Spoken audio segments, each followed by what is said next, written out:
ओम नमः शिवाय। श्री शिवाय नमस्तुभ्यम। हर हर महादेव। प्यारे भक्तों, आप सभी का स्वागत है हमारे YouTube चैनल सनातन धर्म में। ये श्री शिव महापुराण की विदेश्वर संहिता के 23वां अध्याय है।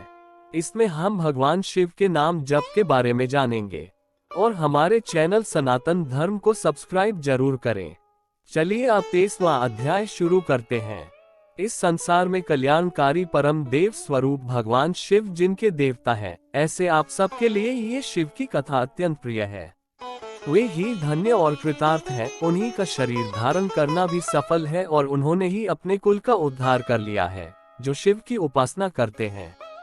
जिनके मुख में भगवान शिव का नाम है, जो अपने मुख से सदा शिव शिव इस नाम का उच्चारण करते रहते हैं, पाप उनका उसी तरह स्पर्श नहीं करते जैसे खदिर वृक्ष के अंगार को छूने का साहस कोई भी प्राणी नहीं कर सकता। हे शिव, आपको नमस्कार है। श्री शिवाय नमस्तुभ्यम। जिस मुख से ऐसा उच्चारण होता है, वह मुख समस्त पापों का विनाश करने वाला पावन तीर्थ बन जाता है। जो मनुष्य प्रसन्नता पूर्वक उस मुख का दर्शन करता है, उसे निश्चय ही तीर्थ सेवन जनित फल प्राप्त होता है। हे ब्राह्मणों, शिव का नाम, विभूति यानी भस्म तथा रुद्राक्ष, ये तीनों त्रिवेणी के समान परम पुण्य वाले माने गए हैं। जहाँ ये तीनों शुभतर वस्तुएं सर्वदा रहती हैं, उसके दर्शन मात्र से मनुष्य त्रिवेणी स्नान का फल पा लेता है। जिसके शरीर पर भस्म, रुद्राक्ष और मुख में शिव नाम, ये तीनों नित्य विद्यमान रहते हैं, उसका पाप विनाशक दर्शन संसार में दुर्लभ है। उस पुण्यात्मा का दर्शन त्रिवेणी के समान ही है। भस्म, रुद्राक्ष तथा शिव नाम का जप करने वाले और त्रिवेणी, इन दोनों में रंच मात्र भी अंतर नहीं है। ऐसा जो नहीं जानता वह निश्चित ही पापी है, इसमें संदेह नहीं है। जिसके मस्तक पर विभूति नहीं है, अंग में रुद्राक्ष नहीं है और मुख में शिवमयी वाणी नहीं है, उसे अधम व्यक्ति के समान त्याग देना चाहिए। भगवान शिव का नाम गंगा है, विभूति यमुना मानी गई है तथा रुद्राक्ष को सरस्वती कहा गया है।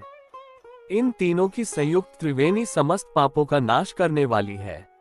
बहुत पहले की बात है, हितकारी ब्रह्मा ने जिसके शरीर में उक्त ये तीनों त्रिपुंड, रुद्राक्ष और शिव नाम संयुक्त रूप से विद्यमान थे, उनके फल को तराजू के पलड़े में एक ओर रखकर त्रिवेणी में स्नान करने से उत्पन्न फल को दूसरी ओर के पलड़े में रखा और तुलना की, तो दोनों बराबर ही उतरे। अतएव विद्वानों को चाहिए कि इन तीनों को सदा अपने शरीर पर धारण करें। उसी दिन ब्रह्मा, विष्णु आदि देव भी दर्शन मात्र से पापों को नष्ट कर देने वाले इन तीनों रुद्राक्ष, विभूति और शिव नाम को धारण करने लगे। ऋषिगण बोले, हे सुव्रत, भस्म, रुद्राक्ष और शिव नाम, इन तीनों को धारण करने से इस प्रकार उत्पन्न होने वाले फल का वर्णन तो आपने कह दिया है, किंतु अब आप विशेष रूप से उनके महात्म्य का वर्णन करें। सूत जी बोले, ज्ञानियों में श्रेष्ठ हे महाप्राज्ञ, हे शिव भक्त ऋषियों और विप्रो, आप सब सद्भक्ति तथा आदर पूर्वक उक्त भस्म, रुद्राक्ष और शिव नाम, इन तीनों का महात्म्य सुने। शास्त्रों, पुराणों और श्रुतियों में भी इनका महात्म्य अत्यंत गूढ़ कहा गया है। हे विप्रो, आप सबके स्नेहवश इस समय मैं उस रहस्य को खोलकर प्रकाशित करने जा रहा हूँ। हे श्रेष्ठ ब्राह्मणों, इन तीनों की महिमा को सदस्य द्विलक्षण भगवान महेश्वर के बिना दूसरा कौन भली भांति जान सकता है। इस ब्रह्मांड में जो कुछ है वह सब तो केवल महेश्वर ही जानते हैं। हे विप्रगण, मैं अपनी श्रद्धा भक्ति के अनुसार संक्षेप से भगवान नाम की महिमा का कुछ वर्णन करता हूँ। आप सब लोग प्रेम पूर्वक उसे सुने। ये नाम महात्म्य समस्त पापों को हर लेने वाला सर्वोत्तम साधन है। शिव, इस नामरूपी दावानल से महान पातक रूपी पर्वत अनायास ही भस्म हो जाता है। ये सत्य है, इसमें संशय नहीं है। हे शौनक, पाप मूलक जो नाना प्रकार के दुख हैं, वे एकमात्र शिव नाम से ही नष्ट होने वाले हैं। दूसरे साधनों से संपूर्ण यत्न करने पर भी पूर्णतया नष्ट नहीं होते हैं। जो मनुष्य इस भूतल पर सदा भगवान शिव के नामों के जप में ही लगा हुआ है, वह वेदों का ज्ञाता है, वह पुण्यात्मा है, वह धन्यवाद का पात्र है तथा वह विद्वान माना गया है। हे मुने, जिनका शिव नाम जप में विश्वास है, उनके द्वारा आचरित नाना प्रकार के धर्म तत्काल फल देने के लिए उत्सुक हो जाते हैं। हे महर्षि, भगवान शिव के नाम से जितने पाप नष्ट होते हैं, उतने पाप मनुष्य इस भूतल पर कर ही नहीं सकता। हे मुने, ब्रह्महत्या जैसे पापों की समस्त अपरिमित राशियां शिव नाम लेने से शीघ्र ही नष्ट हो जाती हैं।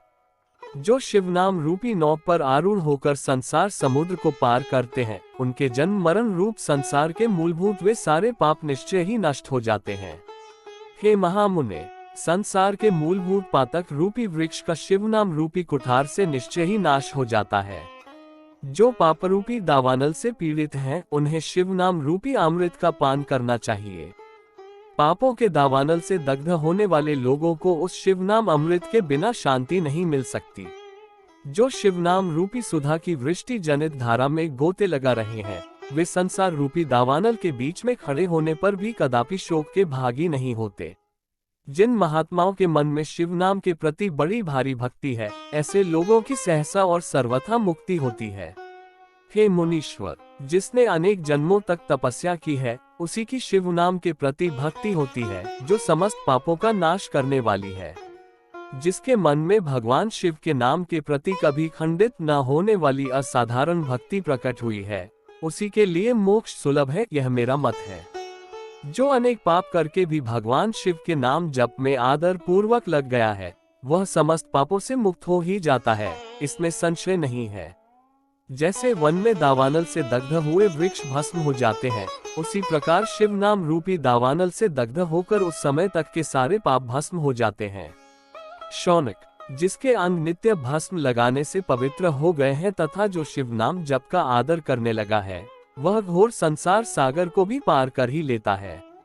ब्राह्मणों का धनहरण और अनेक ब्राह्मणों की हत्या करके भी जो आदर पूर्वक शिव के नाम का जप करता है, वह पापों से लिप्त नहीं होता है, अर्थात उसे किसी भी प्रकार का पाप नहीं लगता है। संपूर्ण वेदों का अवलोकन करके पूर्ववर्ती महर्षियों ने यही निश्चित किया है कि भगवान शिव के नाम का जप संसार सागर को पार करने के लिए सर्वोत्तम उपाय है।